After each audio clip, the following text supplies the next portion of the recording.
The fundamentals. Why tiny changes make a big difference. The surprising power of atomic habits. The fate of British cycling changed one day in 2003. The organization, which was the governing body for professional cycling in Great Britain, had recently hired Dave Brailsford as its new performance director. At the time, professional cyclists in Great Britain had endured nearly 100 years of mediocrity. Since 1908, British riders had won just a single gold medal at the Olympic Games, and they had fared even worse in cycling's biggest race, the Tour de France. In 110 years, no British cyclist had ever won the event. In fact, the performance of British riders had been so underwhelming that one of the top bike manufacturers in Europe refused to sell bikes to the team because they were afraid that it would hurt sales if other professionals saw the Brits using their gear. Brailsford had been hired to put British cycling on a new trajectory. What made him different from previous coaches was his relentless commitment to a strategy that he referred to as the aggregation of marginal gains, which was the philosophy of searching for a tiny margin of improvement in everything you do. Brailsford said, "The whole principle came from the idea that if you broke down everything you could think of that goes into riding a bike and then improve it by 1%, you will get a significant increase when you put them all together." Brailsford and his coaches began by making small adjustments you might expect from a professional cycling team.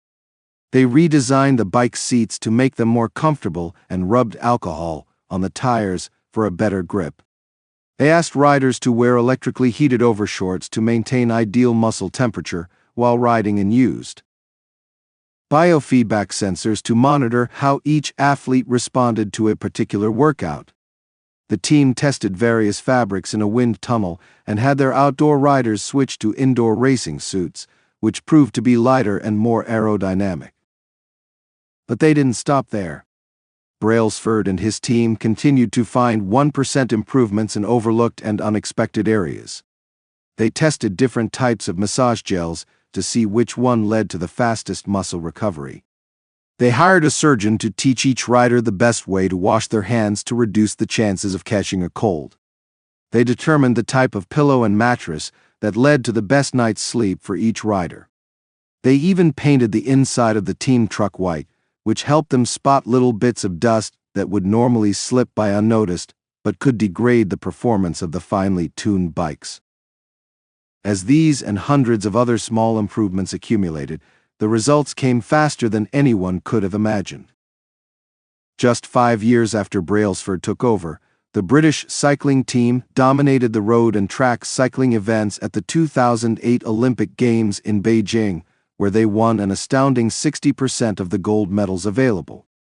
4 years later, when the Olympic Games came to London, the Brits raised the bar as they set 9 Olympic records and 7 world records. That same year, Bradley Wiggins became the first British cyclist to win the Tour de France. The next year, his teammate Chris Froome won the race, and he would go on to win again in 2015, 2016, and 2017, giving the British team 5 Tour de France victories in 6 years. During the 10-year span from 2007 to 2017, British cyclists won 178 world championships and 66 Olympic or Paralympic gold medals and captured 5 Tour de France victories in what is widely regarded as the most successful run in cycling history. How does this happen? How does a team of previously ordinary athletes transform into world champions with tiny changes that, at first glance, would seem to make a modest difference at best? Why do small improvements accumulate into such remarkable results? And how can you replicate this approach in your own life? Why small habits make a big difference? It is so easy to overestimate the importance of one defining moment and underestimate the value of making small improvements on a daily basis. Too often, we convince ourselves that massive success requires massive action. Whether it is losing weight, building a business, writing a book, winning a championship, or achieving any other goal, we put pressure on ourselves to make some earth-shattering improvement that everyone will talk about. Meanwhile, improving by 1% isn't particularly notable, sometimes it isn't even noticeable, but it can be far more meaningful, especially in the long run. The difference a tiny improvement can make over time is astounding. Here's how the math works out. If you can get 1% better each day for 1 year, you'll end up 37 times better by the time you're done. Conversely, if you get 1% worse each day for 1 year, you'll decline nearly down to 0. What starts as a small win or a minor setback accumulates into something much more. 1% better every day. 1% worse every day for 1 year. 0.99365 equals 0.031% better every day for 1 year. 1.01365 equals 37.78. Habits are the compound interest of self-improvement. The same way that money multiplies through compound interest, the effects of your habits multiply as you repeat them. They seem to make little difference on any given day, and yet the impact they deliver over the months and years can be enormous. It is only when looking back 2, 5, or perhaps 10 years later that the value of good habits and the cost of bad ones becomes strikingly apparent. This can be a difficult concept to appreciate in daily life. We often dismiss small changes because they don't seem to matter very much in the moment. If you save a little money now, you're still not a millionaire. If you go to the gym 3 days in a row, you're still out of shape. If you study Mandarin for an hour tonight, you still haven't learned the language. We make a few changes, but the results never seem to come quickly, and so we slide back into our previous routines. Unfortunately, the slow pace of transformation also makes it easy to let a bad habit slide. If you eat an unhealthy meal today, the scale doesn't move much. If you work late tonight and ignore your family, they will forgive you. If you procrastinate and put your project off until tomorrow, there will usually be time to finish it later. A single decision is easy to dismiss. But when we repeat 1% errors, day after day, by replicating poor decisions, duplicating tiny mistakes, and rationalizing little excuses, our small choices compound into toxic results. It's the accumulation of many missteps, a 1% decline here and there, that eventually leads to a problem. The impact created by a change in your habits is similar to the effect of shifting the route of an airplane by just a few degrees. Imagine you are flying from Los Angeles to New York City. If a pilot leaving from LAX adjusts the heading just 3.5 degrees south, you will land in Washington, D.C., instead of New York. Such a small change is barely noticeable at takeoff. The nose of the airplane moves just a few feet, but when magnified across the entire United States, you end up hundreds of miles apart. Similarly, a slight change in your daily habits can guide your life to a very different destination. Making a choice that is 1% better or 1% worse seems insignificant in the moment, but over the span of moments that make up a lifetime, these choices determine the difference between who you are and who you could be.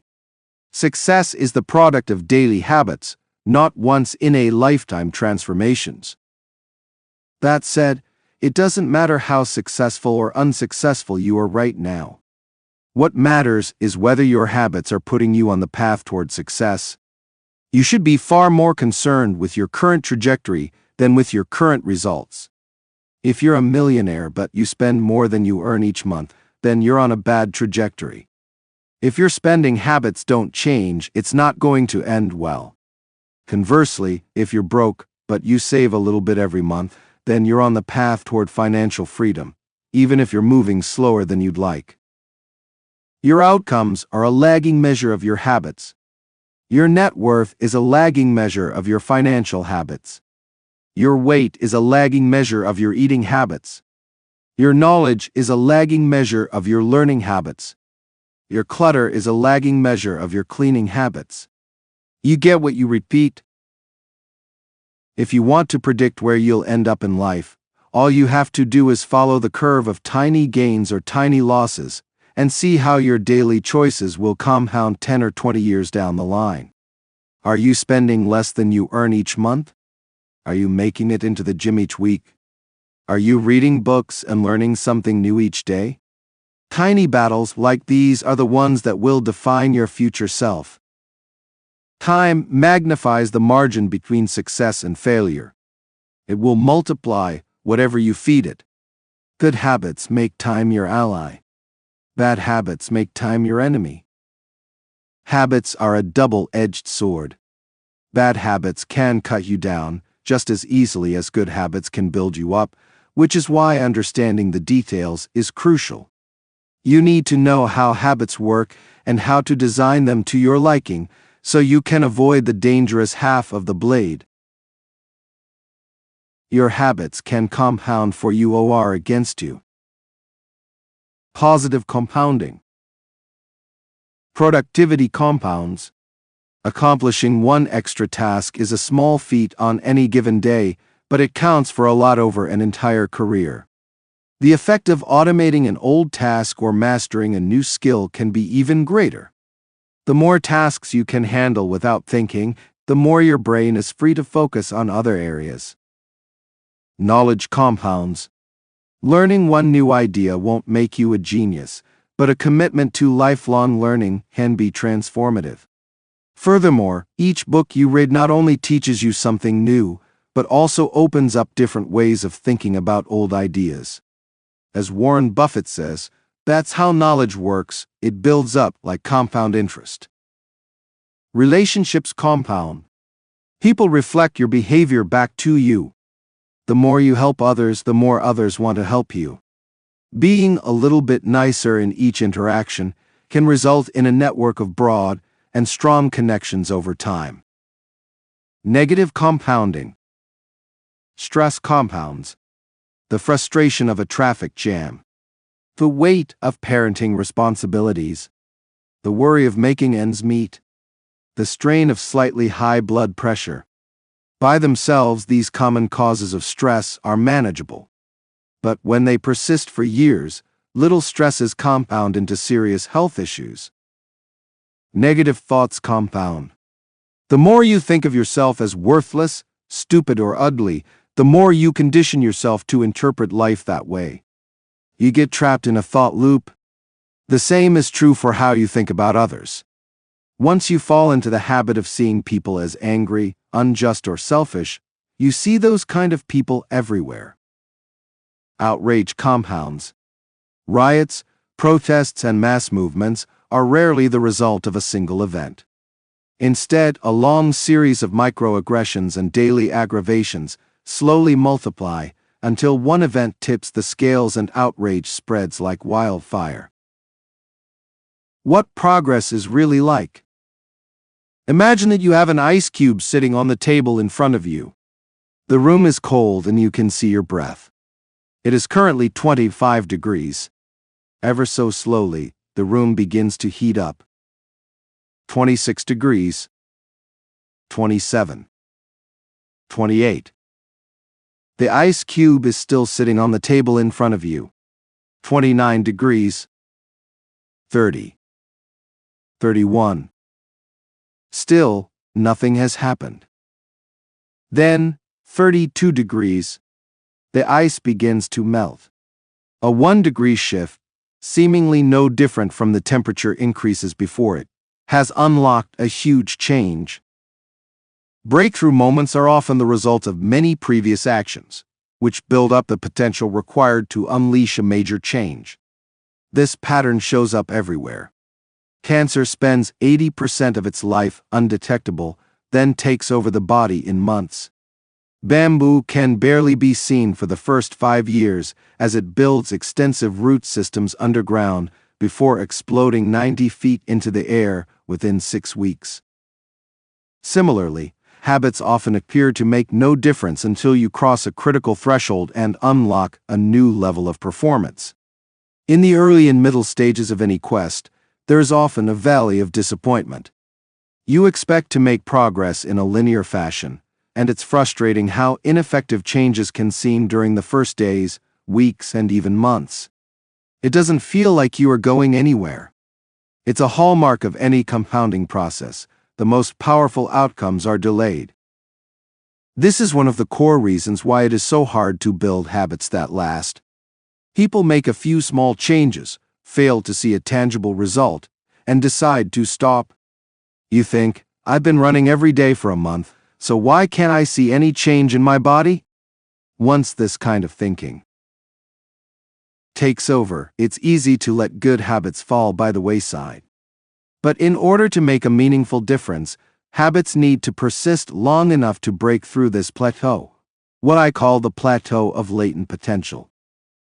If you find yourself struggling to build a good habit or break a bad one, it is not because you have lost your ability to improve. It is often because you have not yet crossed the plateau of latent potential. Complaining about not achieving success despite working hard is like complaining about an ice cube not melting when you heated it from 25 to 31 degrees. Your work was not wasted, it is just being stored. All the action happens at 32 degrees. When you finally break through the plateau of latent potential, people will call it an overnight success. The outside world only sees the most dramatic event rather than all that preceded it. But you know that it's the work you did long ago, when it seemed that you weren't making any progress, that makes the jump today possible. It is the human equivalent of geological pressure. Two tectonic plates can grind against one another for millions of years, the tension slowly building all the while.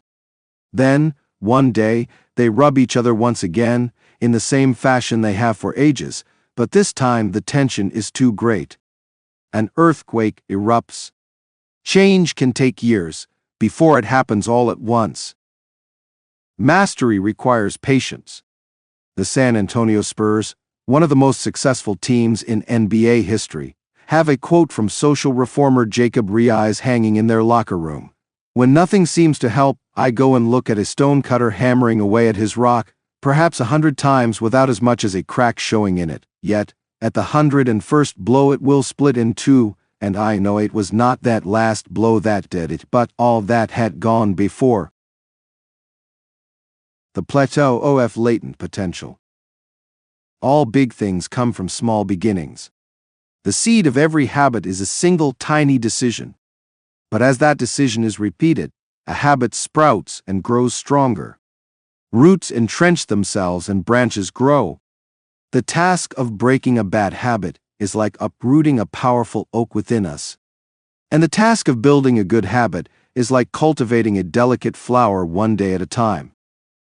But what determines whether we stick with a habit long enough to survive the plateau of latent potential and break through to the other side? What is it that causes some people to slide into unwanted habits and enables others to enjoy the compounding effects of good ones? Forget about goals, focus on systems instead.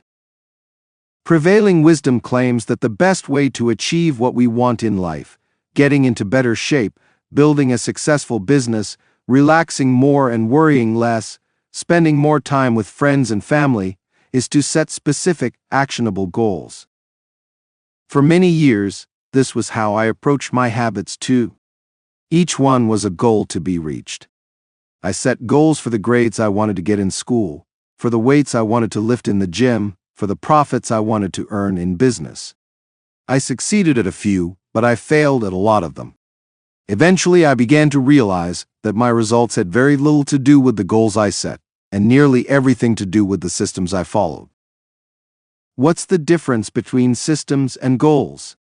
It's a distinction I first learned from Scott Adams, the cartoonist behind the Dilbert comic. Goals are about the results you want to achieve. Systems are about the processes that lead to those results. If you're a coach, your goal might be to win a championship. Your system is the way you recruit players, manage your assistant coaches, and conduct practice. If you're an entrepreneur, your goal might be to build $1 million business. Your system is how you test product ideas, hire employees, and run marketing campaigns. If you're a musician, Your goal might be to play a new piece. Your system is how often you practice, how you break down and tackle difficult measures, and your method for receiving feedback from your instructor. Now for the interesting question. If you completely ignored your goals and focused only on your system, would you still succeed? For example, if you were a basketball coach and you ignored your goal to win a championship and focused only on what your team does at practice each day, would you still get results? I think you would. The goal in any sport is to finish with the best score, but it would be ridiculous to spend the whole game staring at the scoreboard. The only way to actually win is to get better each day. In the words of three-time Super Bowl winner Bill Walsh, the score takes care of itself. The same is true for other areas of life. If you want better results, then forget about setting goals. Focus on your system instead. What do I mean by this? Are goals completely useless? Of course not. Goals are good for setting a direction, but systems are best for making progress. A handful of problems arise when you spend too much time thinking about your goals and not enough time designing your systems. Problem number 1. Winners and losers have the same goals. Goal setting suffers from a serious case of survivorship bias. We concentrate on the people who end up winning, the survivors, and mistakenly assume that ambitious goals led to their success while overlooking all of the people who had the same objective but didn't succeed. Every Olympian wants to win a gold medal. Every candidate wants to get the job. And if successful and unsuccessful people share the same goals, then the goal cannot be what differentiates the winners from the losers. It wasn't the goal of winning the Tour de France that propelled the British cyclists to the top of the sport. Presumably, they had wanted to win the race every year before, just like every other professional team. The goal had always been there. It was only when they implemented a system of continuous small improvements that they achieved a different outcome. Problem number 2. Achieving a goal is only a momentary change. Imagine you have a messy room and you set a goal to clean it. If you summon the energy to tidy up, then you will have a clean room, for now.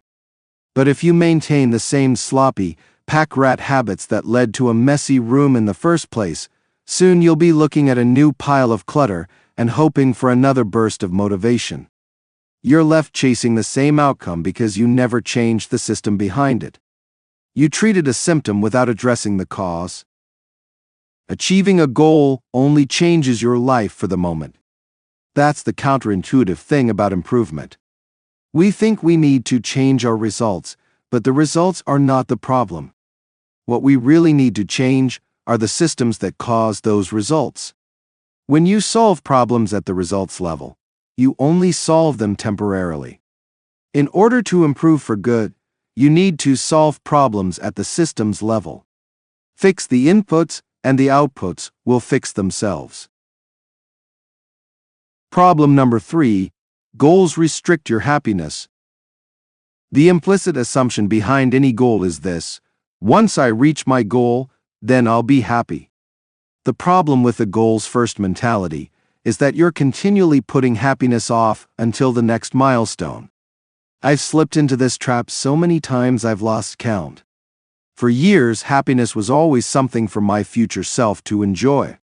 I promised myself that once I gained 20 pounds of muscle, or after my business was featured in the New York Times, then I could finally relax. Furthermore, goals create an either-or conflict. Either you achieve your goal and are successful, or you fail, and you are a disappointment. You mentally box yourself into a narrow version of happiness. This is misguided. It is unlikely that your actual path through life will match the exact journey you had in mind when you set out.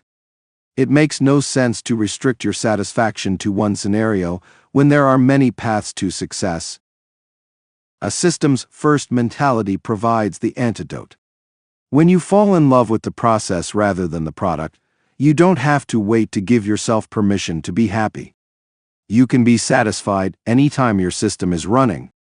And a system can be successful in many different forms, not just the one you first envision. Problem number 4. Goals are at odds with long-term progress. Finally, a goal-oriented mindset can create a yo-yo effect. Many runners work hard for months, but as soon as they cross the finish line, they stop training.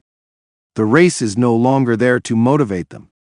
When all of your hard work is focused on a particular goal, what is left to push you forward after you achieve it? This is why many people find themselves reverting to their old habits after accomplishing a goal. The purpose of setting goals is to win the game. The purpose of building systems is to continue playing the game. True long-term thinking is goal-less thinking. It's not about any single accomplishment. It is about the cycle of endless refinement and continuous improvement. Ultimately, it is your commitment to the process that will determine your progress. A system of atomic habits. If you're having trouble changing your habits, the problem isn't you. The problem is your system. Bad habits repeat themselves again and again, not because you don't want to change, but because you have the wrong system for change. You do not rise to the level of your goals. You fall to the level of your systems. Focusing on the overall system rather than a single goal is one of the core themes of this book. It is also one of the deeper meanings behind the word atomic. By now, you've probably realized that an atomic habit refers to a tiny change, a marginal gain, a 1% improvement. But atomic habits are not just any old habits, however small. They are little habits that are part of a larger system. Just as atoms are the building blocks of molecules, atomic habits are the building blocks of remarkable results. Habits are like the atoms of our lives. Each one is a fundamental unit that contributes to your overall improvement. At first, these tiny routines seem insignificant, but soon they build on each other and fuel bigger wins that multiply to a degree that far outweighs the cost of their initial investment. They are both small and mighty. This is the meaning of the phrase atomic habits, a regular practice or routine that is not only small and easy to do, but also the source of incredible power, a component of the system of compound growth. Chapter Summary. Habits are the compound interest of self-improvement. Getting 1% better every day counts for a lot in the long run. Habits are a double-edged sword. They can work for you or against you, which is why understanding the details is essential. Small changes often appear to make no difference until you cross a critical threshold. The most powerful outcomes of any compounding process are delayed. You need to be patient. An atomic habit is a little habit that is part of a larger system. Just as atoms are the building blocks of molecules, atomic habits are the building blocks of remarkable results. If you want better results, then forget about setting goals. Focus on your system instead. You do not rise to the level of your goals. You fall to the level of your systems.